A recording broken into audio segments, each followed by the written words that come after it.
Hi, I'm Geoff, and welcome back to xHanky Lifestyle TV. We're back with another quick and easy recipe. Today we're going to be making easy walnut fudge. So, let's get started.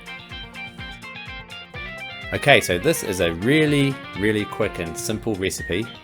And I have to admit, we are cheating a little bit by using my favourite two ingredients, which I'll talk about in a minute.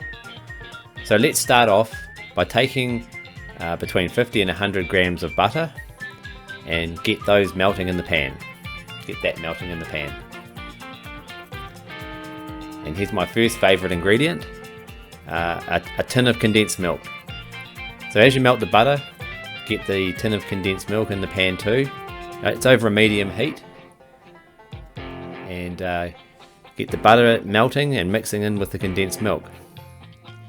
Then take 50 or 100 grams, whatever your taste is, of nuts. I'm using walnuts today, so I'll drop the whole pack in there probably. So crush them up in your hands as you like, or crush them beforehand and drop those in. And lastly, chocolate buttons. That's the other secret ingredient. So we're not making the fudge from scratch today, but the chocolate buttons and the condensed milk will help us do that job for us, and it makes the recipe really quick and really easy. If you'd like a more back to basics recipe for the fudge, drop me a line in the comments below and I'll make one for you guys. Okay, so as it's melting, the butter's melting, the chocolate buttons are melting, and the condensed milk is mixing. So keep that mixing until it starts to look a little bit more even in terms of consistency. As you can see there, it's starting to get that way.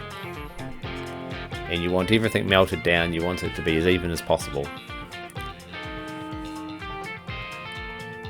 Some people like to use a mixer to mix their fudge. I'm more back to basics. I like to use my wooden spoon. So I'll just keep mixing that, and it only takes a few minutes really to get it melted and mixed together.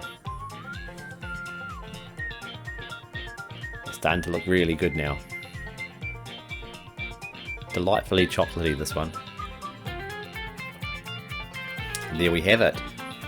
So remove from the heat, turn off the oven, and then line a baking tray or something flat with a I'm just using baking paper today, and pour the mixture over the baking paper basically.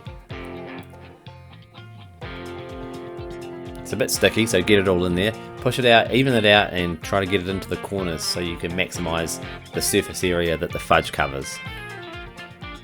I'm just using a spatula here to try to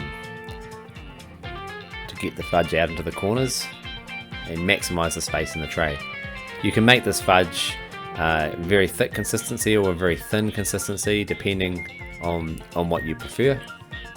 Use a bigger or a larger tray and spread it out a bit flatter if you like it thinner. That's kind of a handy tip for people trying to control their sugar intake, I suppose. And there we have it. So once I've done that, what I tend to do is I'll just cover it, just with a little bit of a Glad wrap. That's optional. Some people don't cover it, but I just prefer to cover everything before the next step. And now, straight into the fridge to cool. Give that an hour or so in the fridge, and there you have it. Crazily quick and easy to make. It's a tasty snack to get into your dessert or afternoon tea rotation. I hope you enjoyed the video, and I hope you try this recipe. Let me know what you thought of it in the comments. Like the video if you enjoyed it, and subscribe and ding the bell if you'd like to see more content like this. And thanks for watching!